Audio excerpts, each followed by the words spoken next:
प्यारे छात्रों, नागरिक शास्त्र विषय में हमारा अध्याय 1 शीत युद्ध का दौर चल रहा था। इस अध्याय के अंतर्गत मैंने आपको बहुत सारे महत्वपूर्ण तथ्य वीडियो के माध्यम से और फोटोग्राफी के माध्यम से भेजे थे, फोटोकॉपी भेजी थी। इसी संदर्भ में कुछ और आज महत्वपूर्ण तथ्यों के विषय में चर्चा करेंगे।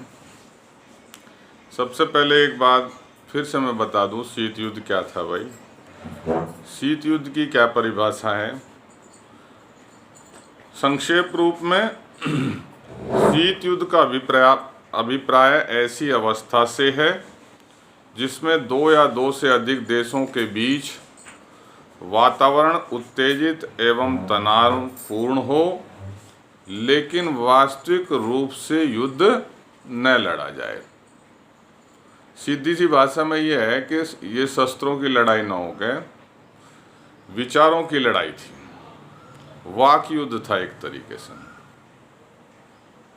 शीत युद्ध के काल कब से कब तक रहा भाई? ये शीत युद्ध 1945 से 1990 तक की समयावधि को शीत युद्ध के काल के रूप में माना जाता है। मित्र राष्ट्र कौन कौन थे इसमें भाई? द्वितीय विश्व युद्ध में ग्रेट ब्रिटेन, संयुक्त राज्य अमेरिका, फ्रांस तथा सोवियत संघ को मित्र राष्ट्र कहकर संबोधित किया गया। ये मित्र राष्ट्र थे जो दूसरा विश्व युद्ध हुआ था। धुरी राष्ट्र द्वितीय विश्व युद्ध में जर्मनी, इटली तथा जापान को धुरी राष्ट्र कहा गया।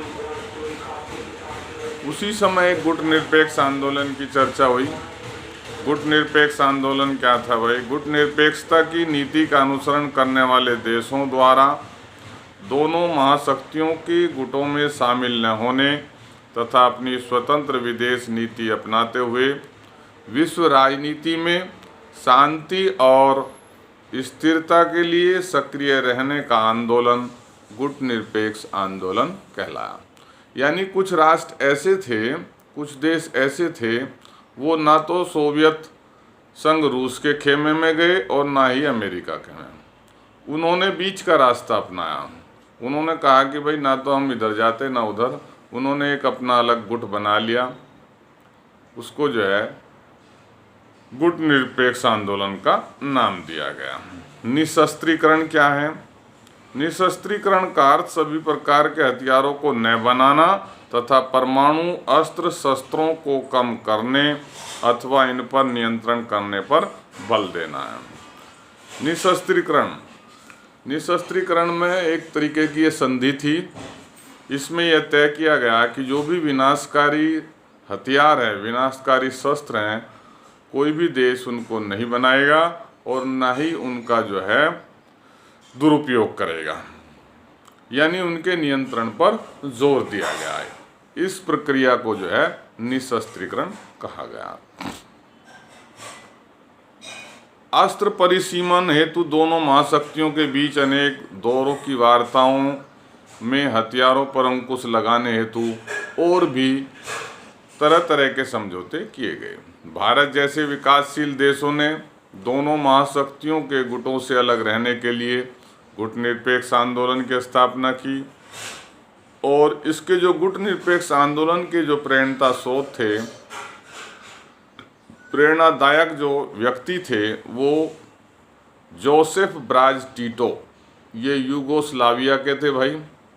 पंडित जवाहरलाल नेहरू जी आपको पता ही है भारत के थे, तथा गमाल अब्दुल नासिर ये मिस्र के थे।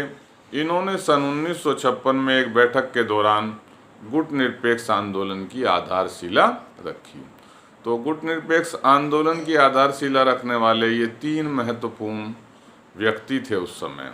दोबारा से बता रहा हूँ मैं, जोसेफ ब्राज टीटो ये यूगोस्लाविया के थे, पंडित जवाहरलाल नेहरू भारत के थे और गमाल अब्दुल नासिर ये मिस्र के थे। और इन्होंने 1956 में एक बैठक की थी। इंडोनेशिया के राष्ट्रपति सुकर्णो एवं घाना के प्रधानमंत्री वामे एन क्रुमा ने गुट निरपेक्ष आंदोलन का जोरदार समर्थन किया। ये दोनों व्यक्ति ऐसे थे जिन्होंने गुटनिरपेक्ष आंदोलन का पूर्ण रूप से समर्थन किया था। प्रथम गुटनिरपेक्ष सम्मेलन सन 1961 में बेलग्रेड में आयोजित हुआ, जिसमें 25 सदस्य देश शामिल हुए।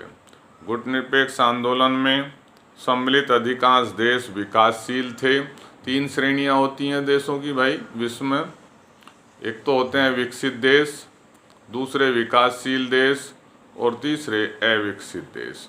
तो भारत जो आता है वो विकासशील देश में आता है, और इसी तरीके के जो भी और विकासशील देश थे उन्होंने मिलकर गुटनिरपेक्ष आंदोलन की स्थापना की थी।